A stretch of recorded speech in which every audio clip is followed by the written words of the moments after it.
ಕಟೀಲು ದುರ್ಗಾ ಪರಮೇಶ್ವರಿ ಕ್ಷೇತ್ರಕ್ಕೆ ಸುವರ್ಣ ನ್ಯೂಸ್ ಚಾನೆಲ್ನ ನಿರೂಪಕ ಅಜಿತ್ ಹನುಮಕ್ಕನವರ್ ಭೇಟಿ ನೀಡಿದ್ದಾರೆ.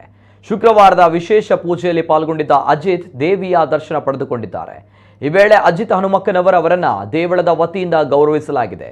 ಕ್ಷೇತ್ರದ ಅನುವಂಶೀಯ ಅರ್ಚಕರಾದ ಲಕ್ಷ್ಮೀನಾರಾಯಣ ಅಸರಣ್ಣ ಅವರು ಹನುಮಕ್ಕನವರ್ ಅವರಿಗೆ ಶಾಲು ಹಾಕಿ ಗೌರವಿಸಿದ್ದಾರೆ. ಕ್ಷೇತ್ರದಲ್ಲಿ ಕೆಲ ಕಾಲ ಕಳೆದಂತಹ ಅಜಿತ್ ಹನುಮಕ್ಕನವರ್ ಅವರು ಬಳಿಕ ಬೆಂಗಳೂರಿಗೆ ವಾಪಸ್ಸಾಗಿದ್ದಾರೆ.